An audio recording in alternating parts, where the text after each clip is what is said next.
Yes, yes, yes, people. Can everyone hear me good?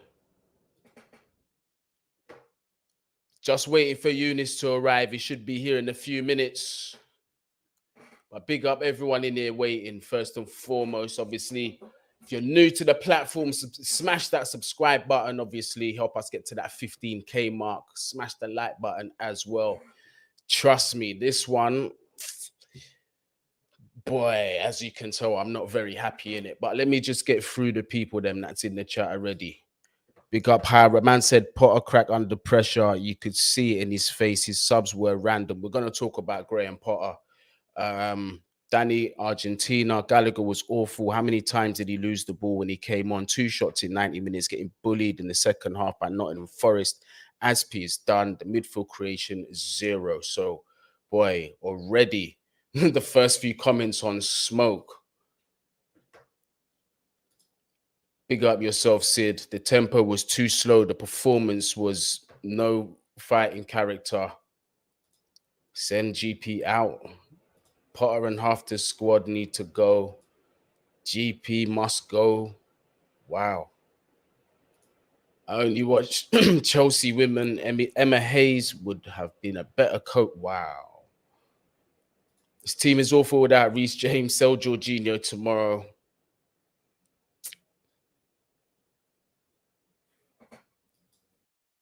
Listen, it's Brian. It's not looking good. Big up Vine, Diego, Migstar, part of the Minerals Army. Big up the Minerals Army as well. At the time, big up yourself. Younes, give me a thumbs up if you're ready. I don't want to catch you off guard. Yep, he's ready. Yes, Younes. Finally, Yes, my got you bro. back on Man Knows Football. My DMs have been slammed. Where's Younes? Where's the collaboration with Younes? We demand the collaboration with Younes. Here is the collaboration with Younes, but I wish it was on better terms, man. But first and Yeah, foremost, bro, man. how are you doing? Yeah, I'm good. Happy New Year, everyone. Happy New Year to you as well. I even What? forgot it was the new year. I It, forgot it was New Year's Day. This is how much this has just mash up my day. this is the Completely thing. forgot. 2023 didn't last long, did it? Um, I mean, like we've all said this, and we didn't want the World Cup to end. We knew what was going to happen. Here we are. We've got Man City next. Great. I mean, it's yeah. Overall, look, with you guys that are watching and you, Goonie, personally, Happy New Year. Hope you're all Thank you. good. Thank Hope you're you. all healthy. But this was expected, wasn't it? So I mean, do you know what? I have to obviously say to the subscribers as well. I'm sorry, like my brain has just not been with it. My head's still gone after the result. But true say, Happy New Year to everybody. It's a blessing to see another year. Don't take it for granted. Hope everybody enjoyed their celebrations, got home safely, celebrated with their family and all that. So big up every single one of you. Love and blessings from myself. You get me? And obviously Younes as well. But boy, listen. Usually, I'll be honest with you. Usually, I yeah, can smell when a bad result's coming, and I didn't see it coming today. A part of me today thought, yeah, today we're going to get 3 points. We're going to get on a decent winning run. These are games that we should be winning for any a chance of top 4. But it just became apparent at some point in the first half that it was not going to happen because, look, after the first goal, we completely rode our luck. But you know what? I'm going to do a separate video, as are you. So I just really wanted to focus this one on just particular individuals rather than go into an in-depth sort of analysis. I want to kind of leave you to give that information to your subscribers, and I'm going to do the same in a later video. yeah, Let's start off with Graham Potter.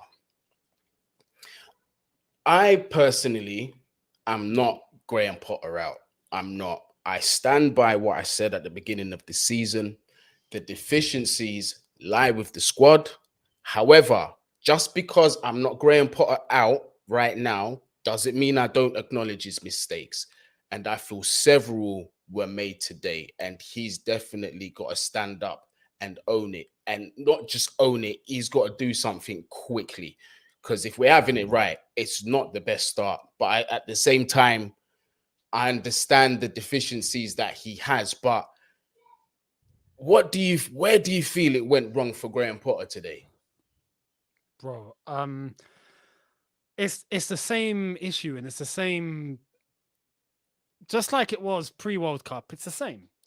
In terms of whether you want to question his subs, whether you want to question the way that we're playing, what we're trying to do. It's the same questions that haven't been answered. And it's when something wrong happens, is there anything that's done? Is there anything that's said? Is there anything that's communicated to the players? I'll be honest, I think there's a lot of these players that are soft. I think there's a lack of leadership. I think there's all sorts of issues in this team that I think we can all outline from A to Z. Mm-hmm. But Potter hasn't found any sort of way to do something about it when things are not going well. When things are going all right, say we're already, I mean, to be honest, I say that, but say we're able to kill off a game, which has been very, very rare as of late. The only time was the last game against Bournemouth. Yeah. And even then, I mentioned this in my review, which is coming out. I'll mention it because it's relevant. I feel like it's applicable. But against Bournemouth, we were 2 up pretty quickly. Yeah. And Bournemouth were pretty poor. So it wasn't a case of, we look absolutely unbelievable. We've caught them off guard. We sublime, great result.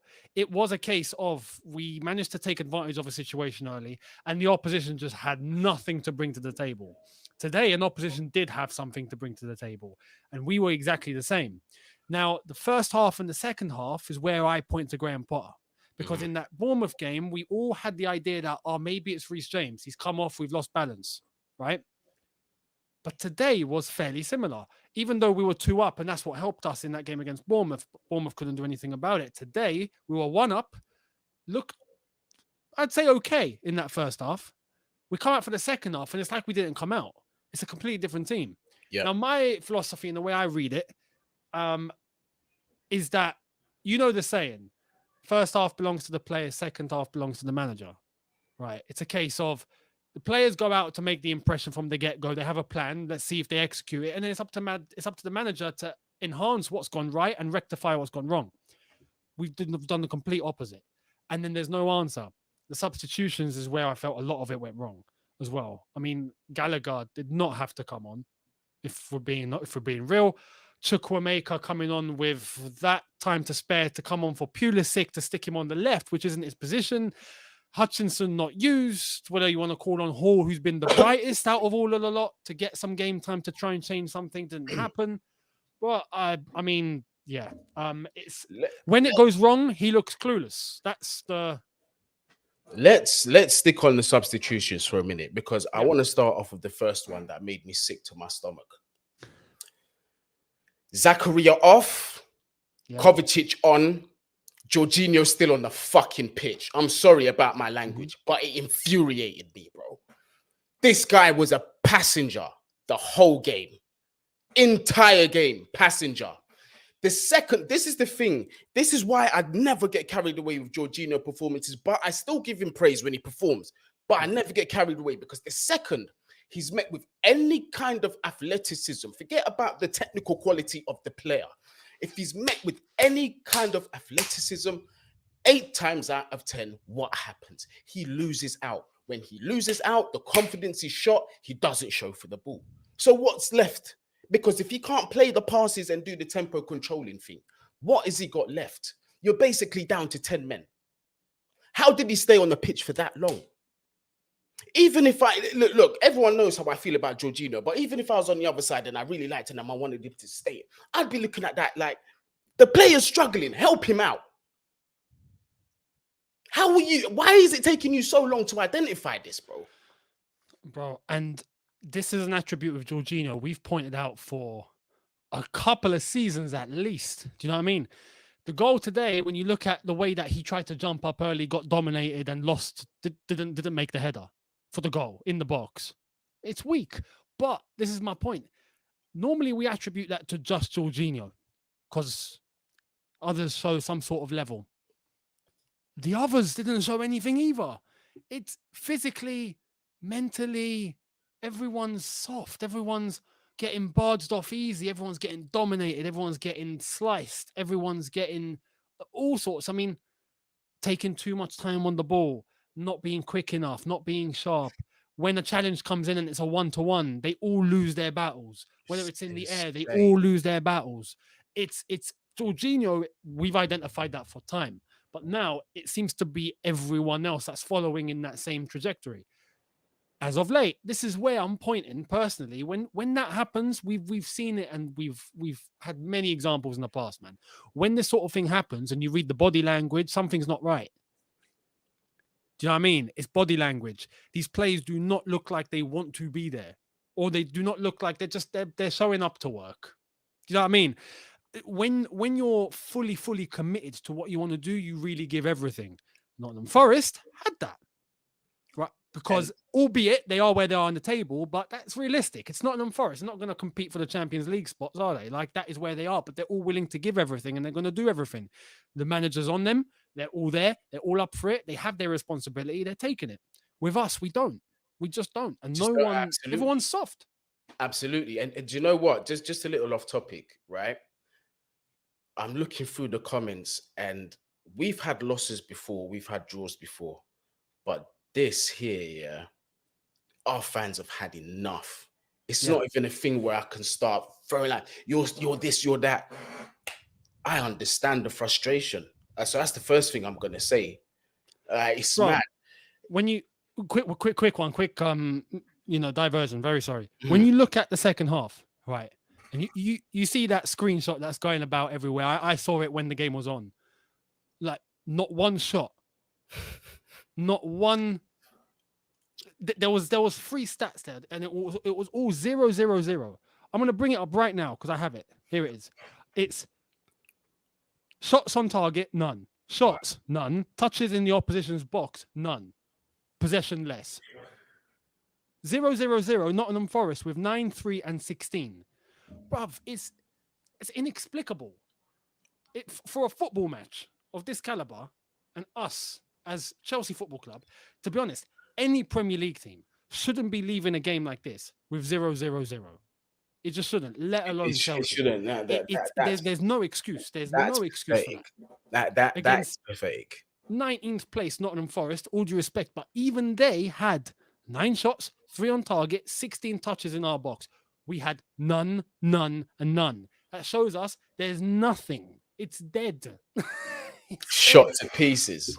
Absolutely shot to pieces. Now, look, my next thing that I wanted to talk about is, of course, look, Jorginho had a horrible game, but it's unfair to just stick it on him.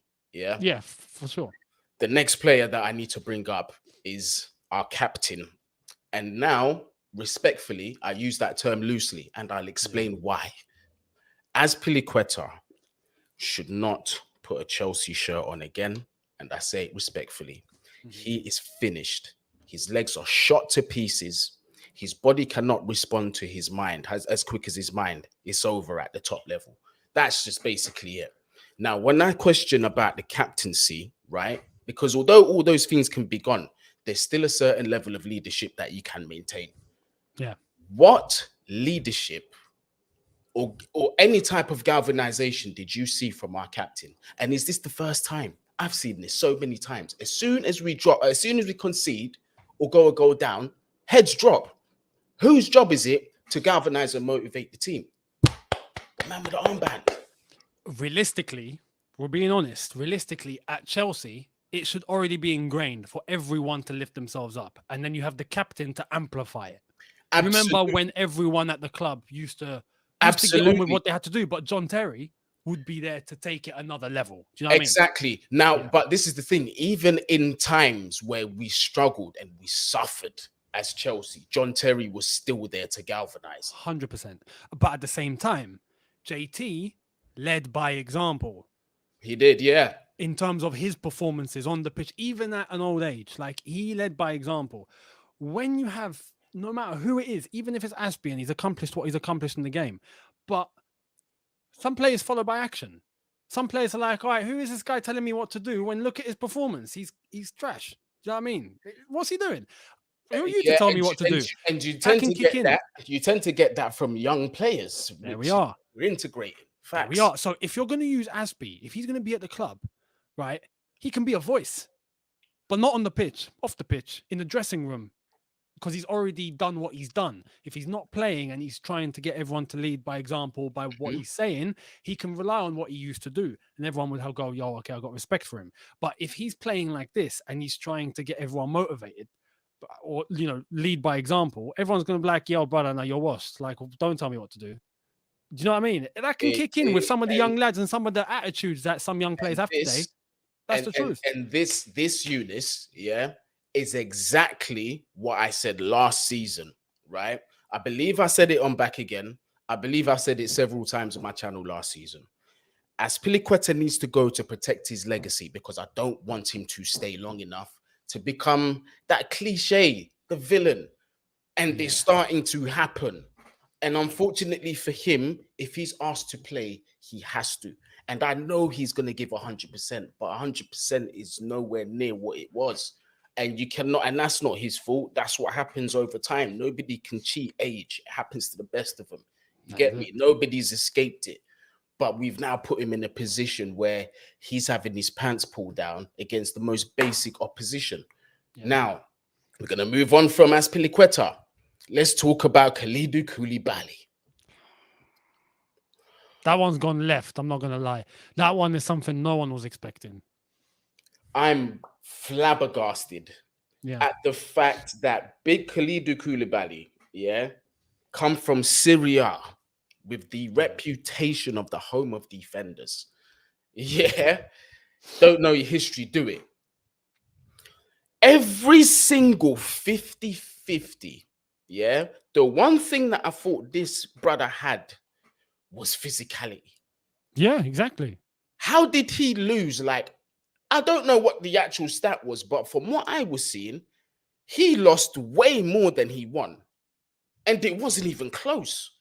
You're stepping out into the midfield, I understand, because there's a ghost in there. So you have to do something and try and relieve the pressure. But at the same time, as a defender, right? A pure defender, surely you know when to time and step into a challenge. Every time you're finding yourself that you're not calculating the player's pace on the ball, now you're at a point where you're 50-50, shoulder to shoulder. Yeah. And he's beating you every time. What is this? What is this fraudulence, fam? Bro, with Koulibaly, I'm a bit shocked because when we bought him, we didn't expect that, especially on the back of Rudiger going. But now when you think about the comparison of him and Rudiger, it's like, because Koulibaly at one point looked immense, right? And then it's all fallen through. Now, there can be multiple reasons. When you put enough pressure on any defense, mistakes will be made, no matter who it is, right? But the level of drop that we've seen in Koulibaly is astonishing. This boils down to the point that I mentioned earlier. It's not natural. It's not normal.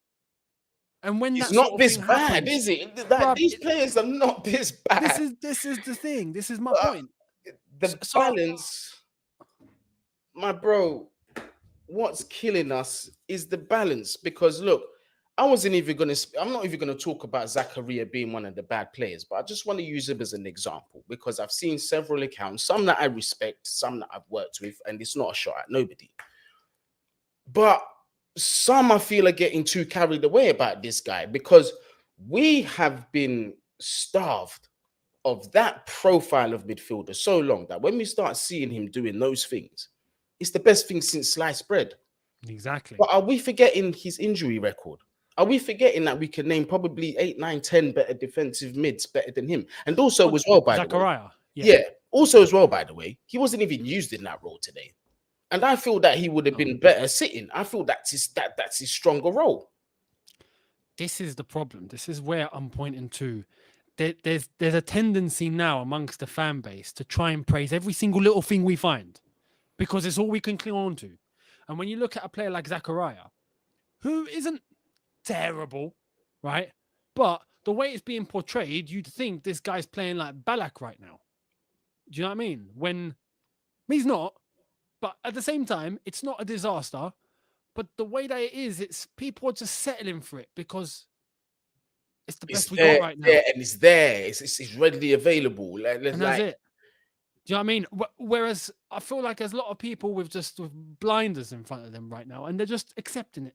They're just going, yeah, he played well. Yeah, he played well. It's like, well, no. Realistically, if you're talking about levels, if we had what we're meant to have, if we're playing the way we should be playing, this guy is making the bench at best. At best. This guy wasn't even in Juve's first team plans, bro. I mean, this is it, but we have to settle for it. That's a problem. And look, you see this comment right here, Royston. Big up yourself because this is huge and this isn't spoken about enough. Outside of Thiago Silva, why is it the worst examples in our team are our seniors? Jorginho. Kovacic, since he's been back from injury, has had nothing but stinkers, in my opinion. More stinkers out of 10. Yeah. Aubameyang. Do I need to say much about him? He could have put us 2-1 up, by the way. There we are. Hakim Ziyech. He puts in, he has his decent performances. Sometimes he puts in his stinkers, but still. But it's the youth that's the example. This is the thing. I mean, when you look at the World Cup, for example, Kovacic is a prime example, right? Had a great World Cup, played great. Yeah, he did. Not just him, some others played great. Some other players that have gone elsewhere, they played great. They're here, it all shoots to pieces. It's crazy how that happens. We've spoken about this before, but the one thing that you can rely on with some of the young players, depending on their mentality, that's key, is that they're going to throw everything in order to prove themselves because they have to, especially against the experienced lot.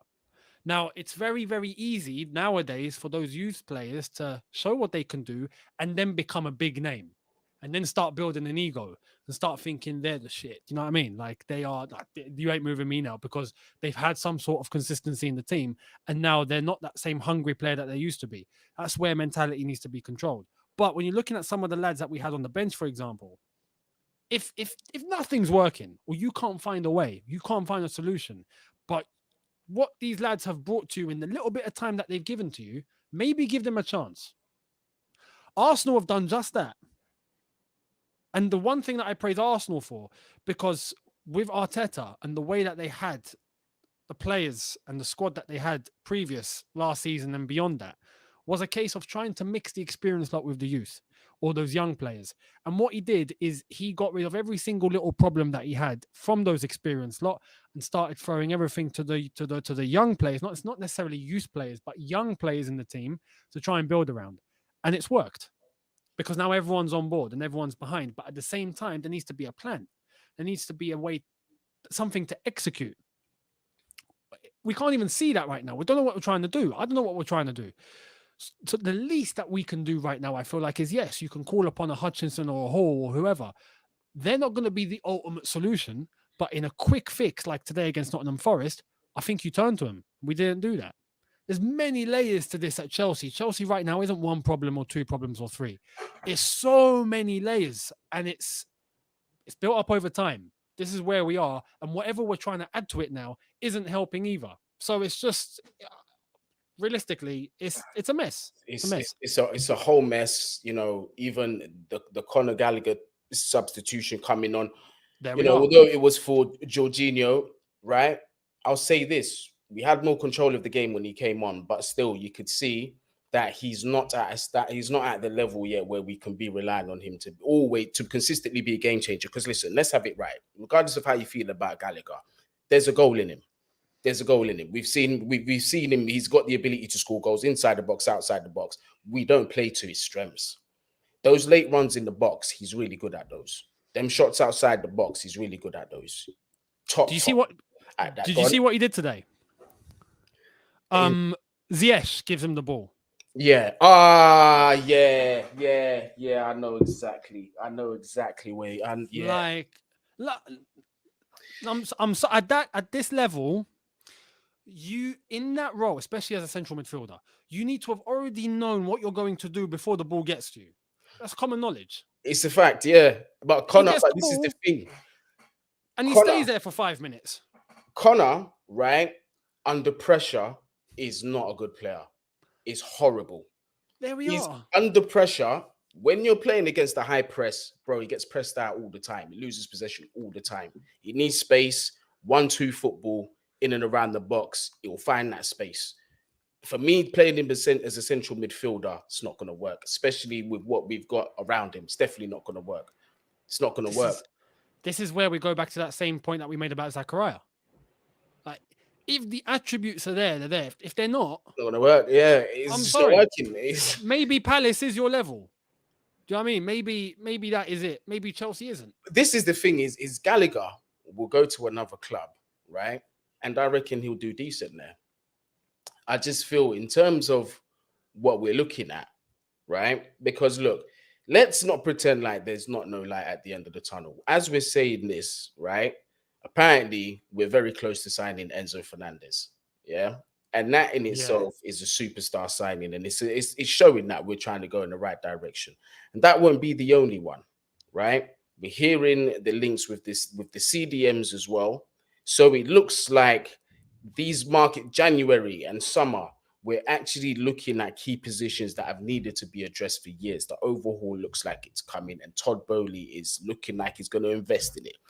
Yeah. Part of me, this is why I'm feeling like whatever's happening right now, it is what it is, because at the same time, look, a lot of you are going to be like, stop defending Potter or whatever. But again, this is his first opportunity to bring in players. And if they've identified Enzo Fernandez as potentially his first team signing, then I don't know about you. That's not a bad start for me. No, it's not a bad start. But this is the thing. We've brought in an entire brand new recruitment team. Potter with that, all sorts. So, yeah.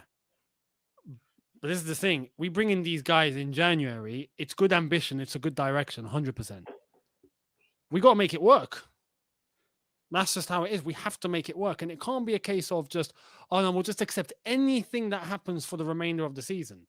It's going to be a case where we fall down below a certain line, things start getting dangerous, no matter who's coming to the team. And the problem with, well, I'd like to think right now Enzo Fernandez comes in and makes a difference because he's a midfielder that we do need, right? He brings things that I think we don't have in our midfield. Absolutely. But on the flip side, it's a Chelsea Football Club, and we tend to mess up these sort of players as well. Like all sorts of young, good talents that people have gone on to say, oh, no, this guy's going to be special. They play for us, and then they look average. So it's going to be up to Potter to use them correctly and to try and find a way. It's going to be as special as we allow him to be. But look, I've got a strong belief, right, that we're not only going to sign Enzo Fernandez, we're going to sign another CDM, right? Whether it's going to be Declan Rice or not remains to be seen, but there are several other names that I think are quality that we've been linked with. Young names as well that are top level talents. Romeo Lavia being one of them. The other one also being Koulibaly Kone, among several other names. So it does look like we are looking to address the problem. So that coming, although Koulibaly Kone, I'll say this, he is more of a box-to-box midfielder. He has done the DM job, but I believe Mönchengladbach moved him slightly forward because he does sometimes hold on to the ball for too long, and he does lose the ball in front of the defense, which is a place where you don't want to be losing the ball. So they'd rather use him and his dribbling and his creativity a little bit more advanced up the pitch. So with that one, I still like it, but I want to see what Chelsea do with that one. But obviously, Romeo Lavia, a more natural DM, very young as well. We saw him at the beginning of the season against us. Well, absolutely. You saw what he done with that goal, didn't you? But yeah, he's a top player. So this is what I'm saying. It's not all bad depending on how you look at it, because I've taken the approach at the beginning of the season, and I know you've got to go a couple of minutes. I've taken, the look of this season. I'm going to judge January and I'm going to judge summer. I'm not going to look too tough at the table. Yes, it's going to hurt to miss top four. yes, I'm going to expect us to fight with everything we've got to try and get it. But if we don't get it, I understand why. Yeah. And I can't waver from that. No, that's absolutely true. Yeah, 100%. However, albeit because we're in the situation we're in, we have to accept that. But we need to see some sort of progress. There needs to be some sort of development. You need to be in a better place. Let's say, for example, we would need to have been in a better place now. I would say, even if it's minuscule, but now compared to how we were in September or in March, we need to be in a slightly better place than we are now. Do you know what I mean? There needs to be some sort of leveling up, even if it's minor, even if it's really small. But to be the same or to go backwards or to look worse, that's where there's an issue. Graham Potter, there's some managers that know how to spot talent. Yeah. There's some managers that can pick out players. I'll be honest, AVB was one. You look at AVB and his track record at Chelsea before he became the manager, and even whilst he was manager, in terms of the players that he wanted in, those are good signings. Those are fantastic acquisitions. Yeah, absolutely. But you need a manager as well to be able to know how to use them and how to actually work with them. Even Lampard. Look who he wanted. He wanted Cucurella. He said, go for him while he's 25 million. Declan Rice, go for him while he's 25, 30 million. Several players that he said to go for. Do you know what I mean? And top signings. But can he use them? Does he know what to do with them? That's a problem. No. I'm not going to lie. Right now, I'm getting that vibe from Potter. Now, we'll see with time how it plans out, especially with the January window. We'll see how it pans out when these players do come in. If Enzo does come in, if others do come in, cool. But right now, that's my vibe. That's how I feel. That's where I'm looking at. I'm thinking that's the thought that's in my head, and I don't want it to get bigger, but that's where I think it's going. So time will tell. Time will tell. I haven't heard these quotes for myself. I haven't seen them, but it says here, Graham Potter on top 4 chances. It's about the next game and trying to improve. We've got a long way to go in terms of how we want the team to look and our performance level. So if this is what was really said, basically, right, in pub terms, is the team is shit, right? I need to get some people out of the fucking door to make anything really happen and bring quality in. Need you lot to be patient, yeah? This club hasn't done anything right for a long time in terms of on the pitch. The midfield's a mess. The right back situation's a mess, which needs to be addressed. Yeah. Once I do these things, yeah, judge me. And I think it's fair to say that because the quality and what's made available to him is shocking. Right back situation, again, several people have said needs to be addressed. But we're not going to do that right now because one, I'm going to do a video on 2 particular right backs that I would really like to see at Chelsea Football Club. So make sure you stay on the channel. Subscribe if you're new as well, man. Hit that subscribe button if you're new. Help us get to 15K. Smash the like button if you're in here as well. We've got 550 people in the building. Leave your thoughts down there in the comments afterwards as well. Obviously, Younes has got his post-match coming out. So definitely look out for that after this stream. Yep. And I'm also going to do one. Also, I'll be doing a video with Cass as well, Man United fan over from Never a Foul. So I'll be putting that video up probably tomorrow morning and be going live with Monts as well. So I've got lots of stuff that's going to be coming up. But definitely look out for Younes's content. Look out for my post-match. It's going to be, look, for that video, I'm not going to lie, I don't care about monetization. I'm saying that, yeah, no, I'm serious, Younes. If I don't get monetized for that video, I couldn't give a shit. I still think you will, but it depends how far. Yeah, I didn't want to do it in this video because obviously I want to respect that. You know, I don't want to do that with you on there because I'm furious. Like I done well to hold in how I really feel, but that's going to be coming later. I promise you lot. Yeah, definitely. I promise you lot. Probably around 10 o'clock, 10:30 UK time, because I've got obviously I've got to do the video with Cass and then I'm going to put that up. But thank you, Younes, for jumping back on the channel, man. No problem. Really appreciate you, bruv. Hopefully we can have you back on soon. 100%. And yeah, people, like I said, hit that subscribe button, hit that like button, man. Let's get us back up on the algorithm and all that good stuff. You get me? But up the Chelsea as always. Happy New Year. If you're still celebrating, because I know certain people that are, Please keep it safe, man. Get home safe. Get back to your family safe, innit? And I hope 2023 is filled with blessings for all of you, innit? So bless up, people, man. We're out.